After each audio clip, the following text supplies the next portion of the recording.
প্রিয় দর্শক, আমার মনে হয় যে বাংলাদেশের বেশ কিছু গুরুত্বপূর্ণ ব্যক্তি অথবা যুক্তরাষ্ট্রের সঙ্গে খুব ভালো সম্পর্ক ছিল এমন ব্যক্তিদের মধ্যে এরই মধ্যে প্রেসিডেন্ট ডোনাল্ড ট্রাম্পের কিছু কথায় একটা শীতল আতঙ্ক ছড়িয়ে পড়েছে।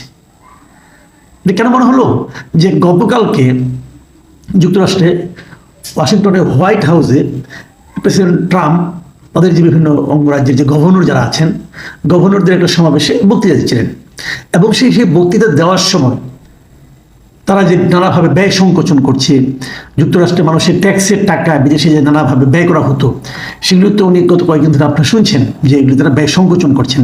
এবং যেমন ইউএসআইডি নামে তাদের যে প্রতিষ্ঠানটা সারা দুনিয়াতে বিভিন্ন জায়গায় তারা অর্থ ব্যয় করতো গণতন্ত্রের স্বার্থে, গণতন্ত্রকে আরও শক্তিশালী করার জন্য, সেই ইউএসআইডিকেই বন্ধ করে দিয়েছেন, টাকা পয়সা দিচ্ছেন না। এবং আমরা জেনেছি গত কয়েকদিন আগে একটা বক্তৃতা আপনি বলেছিলেন যে উনি কিভাবে ভারতে $21 মিলিয়ন, বাংলাদেশে $29 মিলিয়ন দিয়েছেন, এই ইউএসআইডি দিয়েছিল আর কি, ওইগুলি যেগুলো আরও দেওয়ার কথা ছিল সেগুলো উনি বন্ধ করে দিয়েছেন।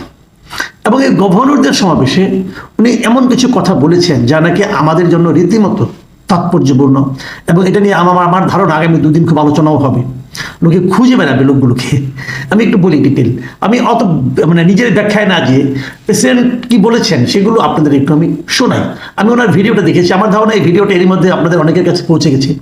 আমার কাছেও এই ভিডিওটা বেশ ঘন্টা কয়েক আগে দেশের বাইরে থেকে একাধিক ব্যক্তি পাঠিয়েছেন, বেশ বড় ভিডিও। তার মধ্যে বাংলাদেশের পার্টটুকু ওনার উল্লেখ করেছেন কোন জায়গা থেকে কোন জায়গায় আছে। আমি যতটুকু শুনেছি এবং বিভিন্ন মিডিয়া যতটুকু পড়েছি সেটা যদি আমি আমার মতো করে অনুবাদ করেছি আপনাদের আমি পড়ে শোনাই। প্রেসিডেন্ট ট্রাম্প বলেছেন যে রাজনৈতিক পটভূমি শক্তিশালী করতে ইউএসএইড $29 মিলিয়ন দিয়েছে বাংলাদেশকে, আর সেই টাকাটা গেছে এমন একটি প্রতিষ্ঠানের কাছে যার নাম কেউ কখনো শোনেনি। খেয়াল করুন, তার মানে এই বিশাল অঙ্কের টাকা বাংলাদেশের এমন একটা প্রতিষ্ঠানের কাছে গিয়েছে যেটা খুব বিখ্যাত কোনো প্রতিষ্ঠান নয়। আমি বলি আপনারা ভাবতে থাকুন, বাংলাদেশের কোন প্রতিষ্ঠান হতে পারে এমন যেটা কোনো বিখ্যাত কিছু না, কিন্তু যুক্তরাষ্ট্র তাদেরকে এত টাকাটা দেবে, যুক্তরাষ্ট্রের সঙ্গে খুব ভালো সম্পর্ক, সেটা কি হতে পারে? আনফর্চুনেটলি ডোনাল্ড ট্রাম্প তার নাম বলেননি, কিন্তু নাম না বলে আরও কিছু কথা বলেছেন, সে আলোচনায় আমি আসছি যাতে নাকি আপনি একটা ধারণা পেতে পারেন। এতে ভালো হচ্ছে মন্দ আছে সে আলোচনাটা করবো একটু পরে। তিনি বলেছেন, তার ভাষায় যেমন হুবহু বলেছেন যে তারা $29 মিলিয়ন, $29 মিলিয়ন মানে কত? আমাদের টাকায় 350 কোটি টাকারও বেশি, 350 কোটি টাকারও বেশি। এই টাকাটা তারা $29 মিলিয়ন পেয়েছে, তারা একটা চেক পেয়েছে। আপনারা চিন্তা করতে পারেন, ধরুন আপনার একটা ছোট্ট ফার্ম আছে, আপনি এখান থেকে $10,000 ওখান থেকে $10,000 করে পেতেন, আর তারপর আপনারা যুক্তরাষ্ট্র সরকারের কাছ থেকে $29 মিলিয়ন পেয়ে গেলেন, অথচ সেই প্রতিষ্ঠানটিতে মাত্র 2 জন মানুষ কাজ করে, মাত্র 2 জন মানুষ কাজ করে। কিন্তু এখন আপনাদের জন্য কিন্তু পাজলটা আর একটু ইজি হলো। আপনি এটা জানতে পারলেন প্রতিষ্ঠানটা ছোট কেন? তারা এই $10-20 হাজার বিভিন্ন জায়গা থেকে নিয়ে টিয়ে কাজ করতে এতদিন, হঠাৎ করে তারা $29 মিলিয়ন পেয়ে গেল, মানে 350 কোটি টাকার বেশি পেয়ে গেল। এবং সেই প্রতিষ্ঠানে কাজ করে কজন? মাত্র 2 জন মানুষ। এখন আপনি ভাবুন কোন কোন প্রতিষ্ঠানে অথবা এনজিওতে মাত্র 2-3 জন লোক কাজ করে, খুব কম লোক কাজ করে, চিন্তা করলে হয়তো পেয়ে যাবেন, অথবা খোঁজ করতে থাকুন। উনি তারপরে কি বলেছেন, আরো বলেছেন, ওনার কথায় আবার পড়ছি ওনার ভাষায়, যে মাত্র 2 জন মানুষ।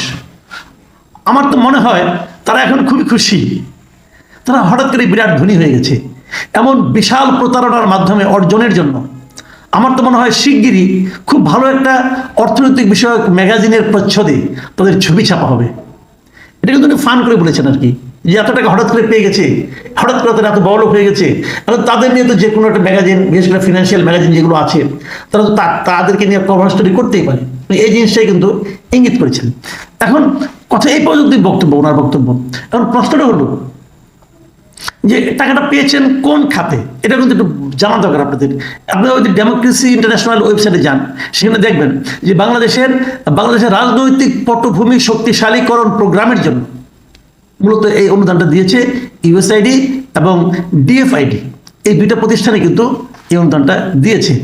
এই প্রোগ্রামটা কেন ছিল? এই প্রোগ্রামটার মূল লক্ষ্য ছিল যে রাজনৈতিক দলগুলির মধ্যে সক্ষমতা বৃদ্ধি এবং রাজনৈতিক দলের সঙ্গে ওই নির্বাচনী এলাকা যেখানে তারা কাজ করে, বিভিন্ন নির্বাচনী এলাকার তাদের মধ্যে এমন একটা সম্পর্ক বাড়ানো যাতে নাকি ওই এলাকায় রাজনৈতিক সহিংসতা কমে যায়। এই উদ্দেশ্য মহৎ, কোনো সন্দেহ নেই। কিন্তু প্রশ্ন হলো কয়েকটা এখানে। কয়েকটা হলো, প্রথমত ডোনাল্ড ট্রাম্পের দিক থেকে যদি দেখি, ওনার প্রশ্নটা হলো এই টাকাটা তো আমার টাকা, আমার দেশে মানে যুক্তরাষ্ট্রের মানুষের ট্যাক্সের টাকা, সেই টাকাতে আমি আরেক দেশের গণতন্ত্র নিয়ে অত মাতামাতি করতে যাবো কেন? এটা ডোনাল্ড ট্রাম্পের যে বেসিক যে ফর্মুলা এবার যে ইলেকশনের যে কথাটা বলেছেন যে আমেরিকা ফার্স্ট, মানে উনি আমেরিকাকে নিয়ে ভাববেন, এর বাইরে কিছু ভাবতে চাচ্ছেন না, সেই ভাবনার সঙ্গে কিন্তু এটা যায় না, সঙ্গতিপূর্ণ নয়। সেক্ষেত্রে উনি এটা বন্ধ করে দিয়েছেন। কিন্তু এটাই ছিল মূল লক্ষ্য এই টাকাটার। এবং এই একটা প্রকল্প নেওয়া হয়েছিল, ওদের পক্ষ থেকে নেওয়া হয়েছিল, যে প্রকল্পের সময়সীমা ছিল 2017 থেকে 2024 সাল পর্যন্ত। মানে গত বছরই ছিল এই প্রকল্পের শেষ সময়, মানে ওই প্রকল্পটা আসলে নেই এখন। তারপরে হয়তো আরো দেওয়ার কথা ছিল, যেটা নাকি ট্রাম্প এসে বন্ধ করে দিয়েছেন। তাহলে এখন যদি আমরা এটাকে আরেকটু ঘুরিয়ে দেখি, তার মানে যেটা নাকি আওয়ামী লীগরা বলার চেষ্টা করেন, এই যে যুক্তরাষ্ট্র এখানে বিপুল অর্থ বিনিয়োগ করেছেন কেন? যে আওয়ামী লীগের বিরুদ্ধে আন্দোলনটাকে চাঙ্গা রাখার জন্য হতে পারে। আবার মাত্র দুজন মাত্র লোক, তারা টাকাটা মেরেও দিতে পারে, অথবা নিজে যেহেতু মানে খুব একটা অপরিচিত, নিজেদের লাভের জন্য তারা মেরে দিয়েছে এবং হয়তো যুক্তরাষ্ট্রকে দেখিয়েছে যে শেখ হাসিনা পতনের সঙ্গে আমরা ব্যয় করেছি। এটাও হতে পারে, আমি জানি না আসলে ঘটনাটা কি ঘটেছে। কিন্তু আমি যেটা মনে করি যে এখন যে আওয়ামী লীগ যে কথাটা বারবার বলছিল যে আমাদের পতনের জন্য যুক্তরাষ্ট্র ষড়যন্ত্র করেছে, যুক্তরাষ্ট্র বিনিয়োগ করেছে, সেই অভিযোগটা কিন্তু আমার মনে হয় আরো দৃঢ় ভিত্তি পাবে এই ঘটনার পর, ট্রাম্পের এই বক্তব্যের পর। কিন্তু আমি মনে করি আমাদের দেশের পক্ষ থেকে, আমাদের পররাষ্ট্র মন্ত্রণালয়ের পক্ষ থেকে যুক্তরাষ্ট্রের যে দূতাবাস আমাদের এখানে আছে তাদেরকে প্রশ্ন করা উচিত, তাদের কাছে জানতে চাওয়া উচিত যে এই টাকাটা কোন দুজন ব্যক্তিকে দেওয়া হয়েছে। এটা জানার তো অধিকার আমাদের থাকতে পারে। যদি আমরা জানতে না পারি তাহলে আমরা একে সন্দেহ করব, ওকে সন্দেহ করব, আপনিও একে তাকে সন্দেহ করবেন, তো এটা তো ভালো হলো না। কাজে আমাদের জানাই উচিত। এবং আমি পররাষ্ট্র মন্ত্রণালয়কে বলবো, ভাই এটা আপনারা একটু খোঁজ খবর নেন, আপনারা যুক্তরাষ্ট্রের যে দূতাবাস আছে তাদেরকে জিজ্ঞাসা করেন যে এই দুই ব্যক্তি কে, যে দুই ব্যক্তির কথা আপনার ট্রাম্প ইঙ্গিত দিয়েছেন, ছোট একটা ফার্ম, সে ফার্মে কেউ চিনতো না, এরকম ফার্মটা কে, কারাই টাকাটা নিয়েছে, তারপরে তাদেরকে ধরেন, তুমি জিজ্ঞাসা করেন তুমি টাকা নিয়ে কি করেছো। এটা যদি এই সরকার করতে না পারে তাহলে এই ষড়যন্ত্রের সঙ্গে অনেকে কিন্তু এমনও সন্দেহ করবে যে হয়তো সরকারও জড়িত আছে। মানুষের এই সন্দেহ কিন্তু আপনি থামাতে পারবেন না, অথবা এই সন্দেহটা কিন্তু ছড়িয়েও দেওয়া হবে, কেউ কেউ ইন্টেনশনালি ছড়িয়ে দেওয়ার চেষ্টা করবেন, আপনাদের লাভ হবে না কোনো।